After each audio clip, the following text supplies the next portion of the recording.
Soledad, buenas tardes, gracias por atendernos. ¿Cómo estás? ¿Qué tal? ¿Cómo están? Buenas tardes. Muy bien, ¿vos? Sí, efectivamente, es la evidencia, ¿no? Nosotros veníamos teniendo distintos análisis, veníamos sacando conclusiones y veíamos en las aulas que había tenido un costo y que el precio lo habían pagado claramente los chicos.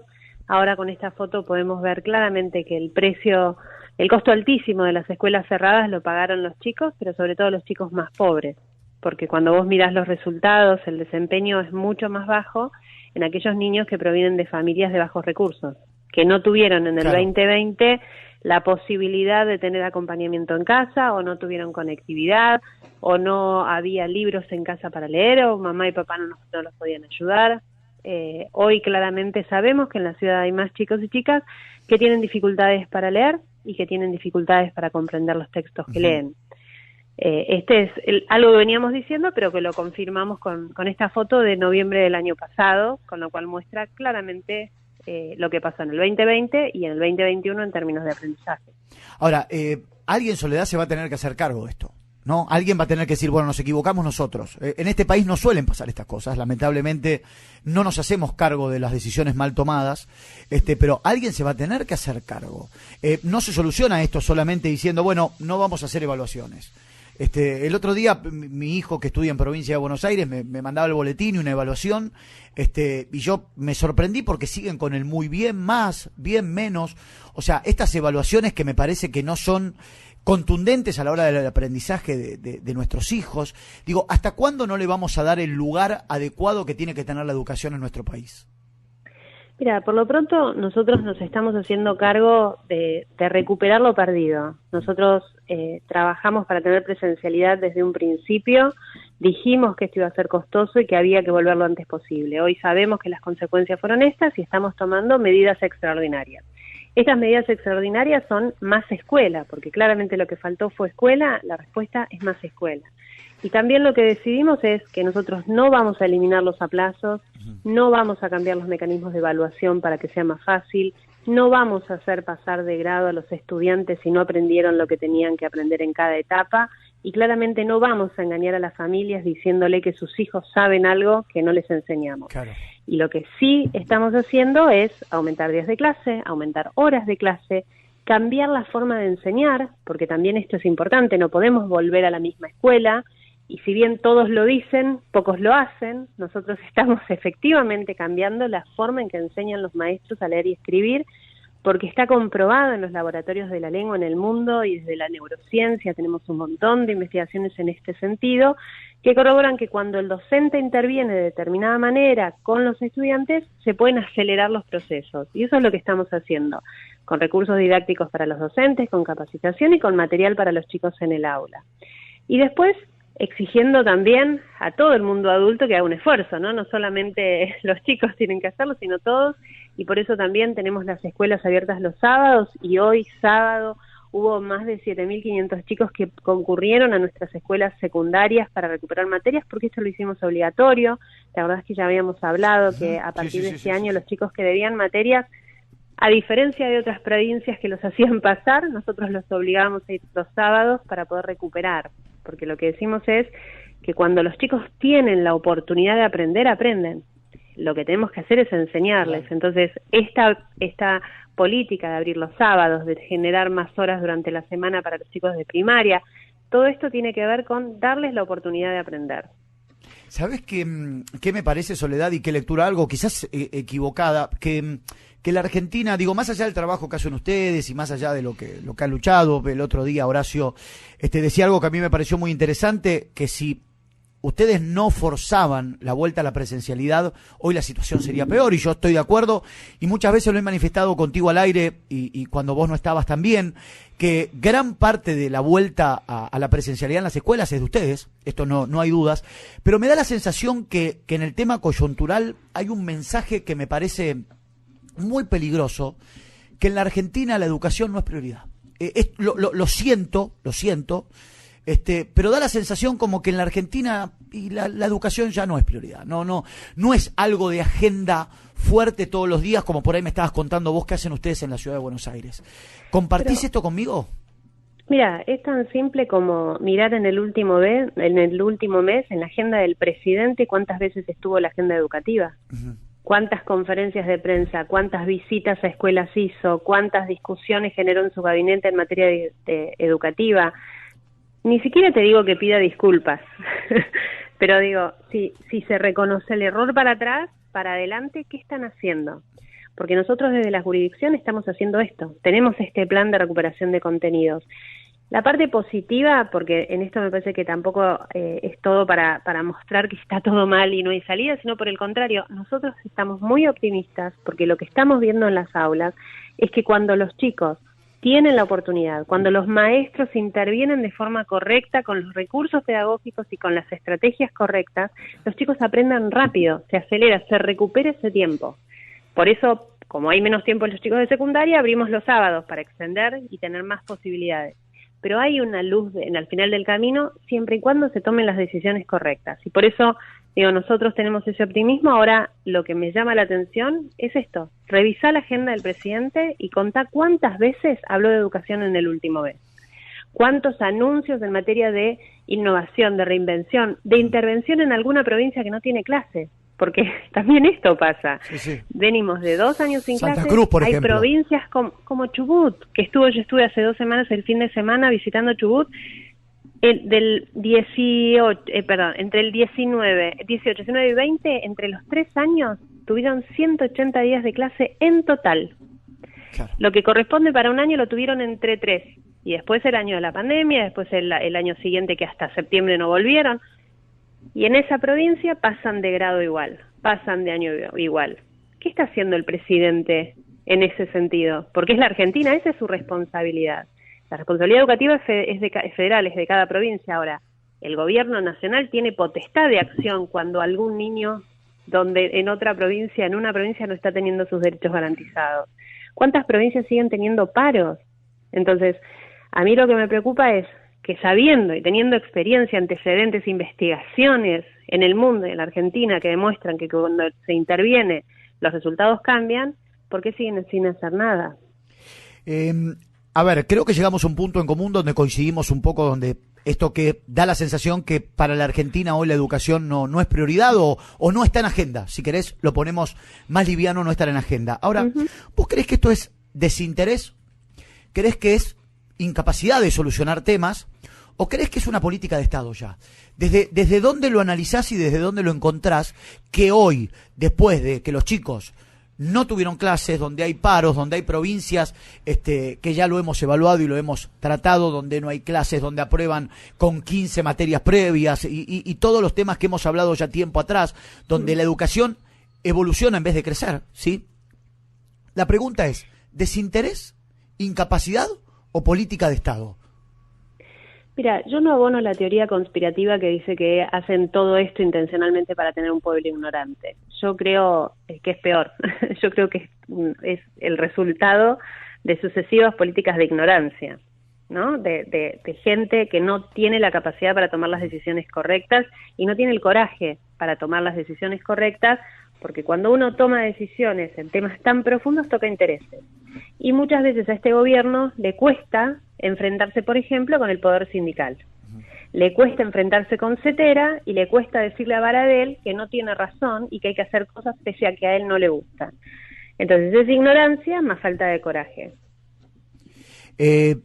¿Qué papel juega porque hemos hablado, Soledad, muchas veces de Trota, de tu vínculo, si hablaban, si no hablaban, si te atendía el teléfono, si no se juntaban, en época de pandemia, que también es el gran responsable por haber sido el ministro hasta que tomó la determinación de irse? ¿Qué papel juega hoy el actual ministro de Educación de la Nación? Mira, yo creo que el actual ministro está planteando las discusiones correctas en la dirección correcta, está planteando programas tanto para recuperar a los chicos que se cayeron con fondos directos, como programas para ampliar la cantidad de horas y dar oportunidades. Ahora, como decía al principio, esto es un gobierno federal, entonces si no hay un presidente que presione a aquellos gobernadores que irresponsablemente no están haciendo nada en sus provincias, poco puede hacer el ministro, porque siempre creemos que viene un ministro maravilloso, una ministra maravillosa y salva todo. La verdad que necesitamos 24 buenos ministros de educación, pero a su vez esos 24 ministros de educación tienen que tener a 24 gobernadores con el coraje de tomar las decisiones. Como hablábamos la vez pasada sobre Formosa y esta política de promover con 19 materias, ¿no? No es una cuestión de plata. El Ministerio de Educación de la Nación le está dando plata a Formosa para recuperar a los chicos y dar más horas de clase. Ahora, no lo están haciendo. Entonces, evidentemente hay una política de ese gobernador y del presidente que no tracciona para el lado de la educación. Por eso digo que no es mirar la agenda del ministro de Educación, sino es mirar la agenda del presidente, porque es el presidente el que le tiene que decir a los gobernadores: señores, señoras, este país no va a arrancar si no tenemos recursos humanos capacitados para desarrollar la industria, si no tenemos chicos capacitados para poder seguir estudiando, para poder buscar un buen trabajo con buena remuneración. ¿Cómo vamos a despegar como país? ¿Cómo vamos a progresar si no solo no enfrentamos los problemas, sino que los metemos abajo de la alfombra? Claro. Soledad, quiero hacerte una pregunta para que me ayudes a entender. Esta semana se supo que hay 350 escuelas en la provincia de Buenos Aires que tienen problema con la calefacción. Y más en estos fríos que tuvimos en la última semana para los chicos, debe ser tremendo. ¿Esto depende de Nación o depende de la provincia? Y la segunda pregunta es, si esto te pasa a vos, ¿no? En tu jurisdicción, ¿quién es el ministro de Educación? Si es que depende de ustedes, ¿debería renunciar si pasa esta situación de no tener calefacción en 350 escuelas? Mira, la verdad que el problema, además de que no haya calefacción, es la decisión de cerrar las escuelas, porque todavía sigue vigente una resolución que dice que cuando hay menos de 10 grados, si no anda la calefacción, hay que cerrar la escuela. Claro. Eso que viene de la pandemia. Nosotros en la ciudad tenemos 860 edificios escolares. 7 al viernes 7 tenían problemas de algún tipo en la calefacción, o se habían robado los picos de cobre de las estufas, sí, o no andaba la caldera, o Metrogas había cortado el gas. En ninguno de los 7 edificios escolares se suspendieron las clases, porque pusimos soluciones alternativas eléctricas, pero además porque tenemos la convicción de que cada hora en la escuela vale la pena. Y así como el año pasado, con los protocolos que nos obligaban a tener las ventanas abiertas, nosotros les pedíamos a las familias que los manden igual a los chicos, con más abrigo, pero que vayan, en esta situación es lo mismo. Entonces, 350 de, no sé cuántas escuelas tiene la provincia de Buenos Aires, debe tener 10.000 escuelas. Uh-huh, sí. El problema no es que no hayan invertido solamente, el problema es que no invierten y tampoco priorizan. Claro. El gran promotor del cierre, porque esto es recurrente todo el tiempo, cerrar escuelas. Hoy lo empezamos a ver en cada decisión. No hay calefactores, cerramos escuelas. Pandemia, cerramos escuelas. El gran promotor del cierre de las escuelas es Baradel, Soledad. Yo creo que hay una cuestión corporativa muy fuerte en nuestro país que ha hecho que los sindicatos gobiernen los ministerios de educación de la nación y de las provincias durante mucho tiempo, y que hizo que se revirtiera todo, ¿no? Se dio vuelta todo y nos hizo creer que las políticas educativas dependían de decisiones gremiales, o que las políticas educativas estaban condicionadas por los estatutos docentes, y que el derecho del docente estaba por encima del derecho de los estudiantes. Bueno, me parece que ese es el gran problema. Nosotros en la ciudad, y esto lo hemos hablado también, vos me decías, bueno, ¿y los sindicatos qué opinan sobre este tema? Y mi respuesta siempre es igual. Nosotros no le pedimos permiso al sindicato, al Baradel de la ciudad. Yo no le pido permiso para tomar una decisión. Converso, por supuesto, sobre las condiciones laborales, tenemos mesas de diálogo, hay 17 sindicatos, pero no pedimos permiso. Entonces, la gran subversión, digamos, la gran patas para arriba de la educación de la Argentina es que las decisiones las toma una corporación. Claro. Los grandes problemas que tienen los chicos hoy a nivel educativo, Soledad, ¿están planteados en lengua y matemática? ¿Son las dos materias, las dos actividades que más les cuesta a los chicos hoy? Mira, es la que se evalúa generalmente. Hay otras evaluaciones que miden ciencias, que miden conocimiento del mundo. PISA, que es esta evaluación internacional que nos toca este año, mide capacidades. Pero en general nosotros tomamos como referencia lengua y matemática porque son estructurantes de otros saberes. Si un chico no puede comprender lo que lee, no solo no puede interpretar una consigna de un problema, sino difícilmente va a poder estudiar la geografía de un país. Entonces, nosotros medimos sobre lengua y matemáticas. En este caso, lo más afectado fue lengua, la comprensión lectora, y peor aún para los chicos de tercer año de la secundaria, porque fueron los chicos que tuvieron un primer año absolutamente remoto, con las escuelas cerradas. O sea, pasaron de primaria a secundaria sin escuela. Claro. y un segundo año con intermitencia. Exactamente. Son los que para mí, lo vivo en carne propia, son los que más les cuesta porque han pasado de un ciclo a otro ciclo totalmente distinto y arrancan no en primer año, en tercero. O sea, pasaron de sexto grado a tercer año en una modalidad totalmente distinta y es totalmente complejo, Soledad.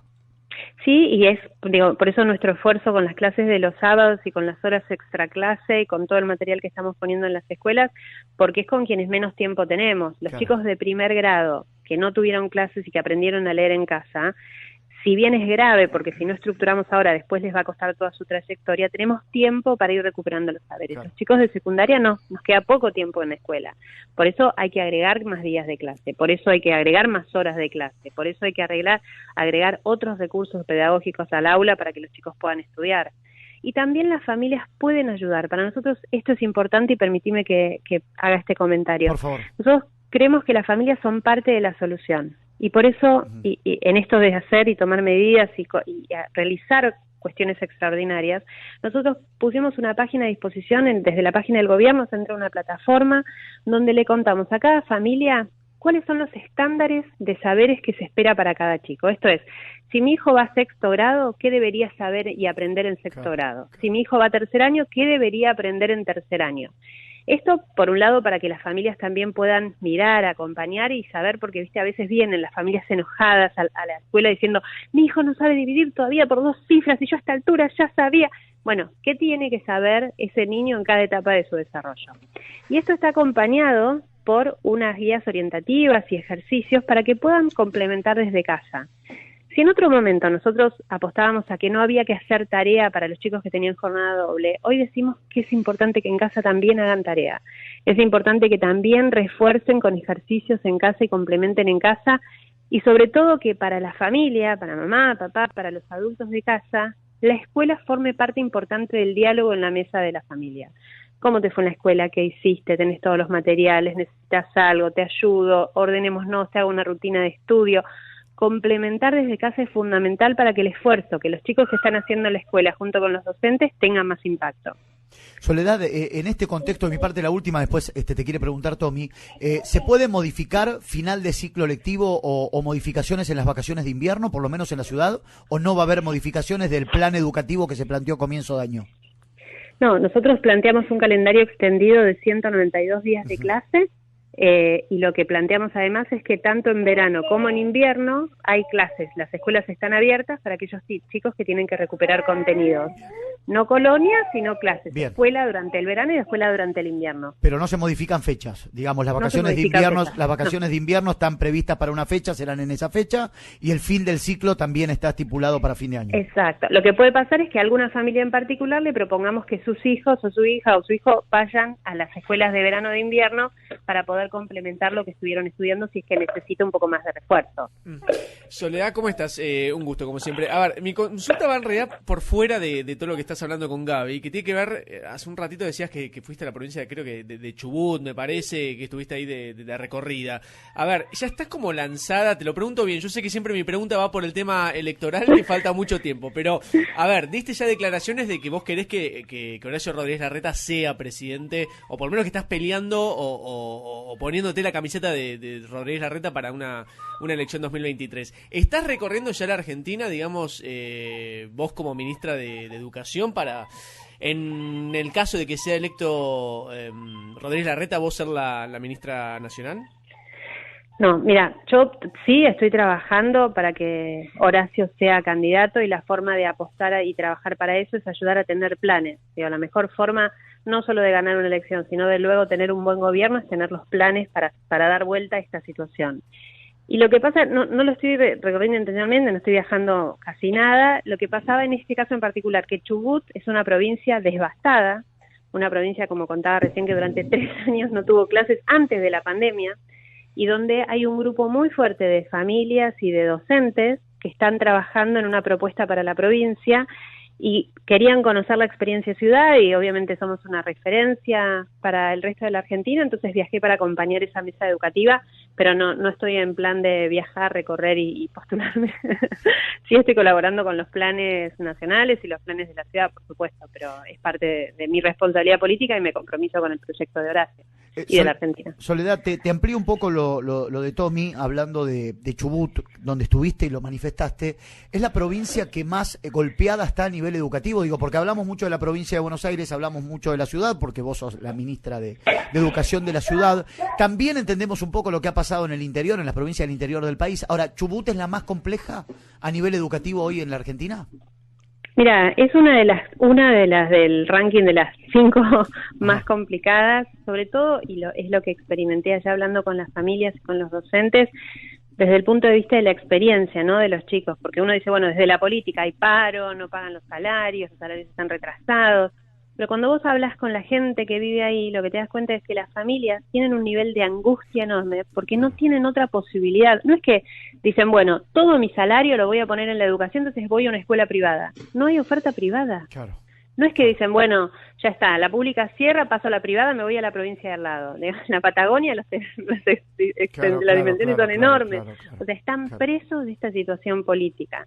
Y después hablas con los empresarios, con los productores de la zona, y lo que te dicen es, no encontramos mano de obra calificada, porque los chicos que vienen son todos con secundaria incompleta, no conseguimos técnicos que nos puedan dar una mano en la empresa, en la industria, en la fábrica, para poder salir adelante. Entonces es un círculo vicioso, social y productivo. Entonces ahí es donde yo pongo. Después tenés otras provincias donde los regímenes son malos, donde tienen intermitencia, donde hacen estas cosas de con 19 pasan igual, donde no evalúan. Claro. Digo, pero la instancia escuela está abierta y existe. Soledad, te puedo pedir recién dijiste, está dentro de las 5. ¿Te puedo pedir provincias más afectadas en la educación? ¿Te puedo pedir ese ranking? ¿Cuáles son para vos, lo que has evaluado, cuáles son las provincias que más hoy sufren la problemática educativa en la Argentina? Yo te doy vuelta la pregunta y lo que te voy a decir es que me ayudes a pedir que se publiquen los datos nacionales, que se publiquen los resultados de las evaluaciones, que evalúen este año, que se hagan las pruebas a aprender. Digo, más allá de mis percepciones, la realidad es que como Argentina tenemos que tener datos. Hoy no sabemos, de esos que se reconoció, de esos 200.000 estudiantes que se cayeron, no sabemos cuántos se cayó de cada provincia. Claro. Digo, y esto no es imposible, un país que no tiene datos, que no tiene información, que no mira la realidad de frente, que pueda transformarla. Entonces no tenemos datos por provincia de cuántos chicos se cayeron, no tenemos datos por provincia de cuáles son los niveles de aprendizaje, porque esta foto que sacamos nosotros la hicimos nosotros, porque hace 10 años hacemos estas evaluaciones. Ahora, del resto del país no se sabe. Y no es que no lo sabe Soledad, la ministra de Educación. Vos vas a las provincias, no lo saben las ONGs especializadas, no lo saben los docentes, no lo saben las familias. Quienes pueden colaborar y hacer algo alternativo tampoco tienen la información. La última, y voy a ser malo, porque siempre Tommy es malo y yo soy bueno. En esta voy a ser malo. En esta voy a ser malo. Voy a ser malo yo. ¿Te llama la atención que la vicepresidenta de la República le pida al presidente que use la lapicera para temas políticos, para temas judiciales, pero no se involucre en el tema de la educación que tanto necesita la Argentina? ¿Te llama la atención que Cristina no hable de la educación del país? No me llama en absoluto la atención. Ella es responsable de lo que algunos llaman el ceterismo educativo. Ella fue gran responsable de que Cetera gobernara el Ministerio de Educación durante toda su gestión y es responsable de la crisis institucional y de la pérdida de respeto a la autoridad presidencial que tenemos hoy en la Argentina, con lo cual no me llama en lo más mínimo la atención. Soledad, siempre es un placer charlar un poquito de educación, siempre es importante hablar, como decía yo, recuerdo porque es de José Mármol como yo, el gran Caloy, un cacho de cultura, ¿no? Y cuánta falta nos hace hablar de cultura en nuestro país. Gracias, Soledad, un placer enorme, que tengas buen fin de semana. Gracias a ustedes por dedicarle este tiempo a la educación. Gracias, un placer enorme, gracias.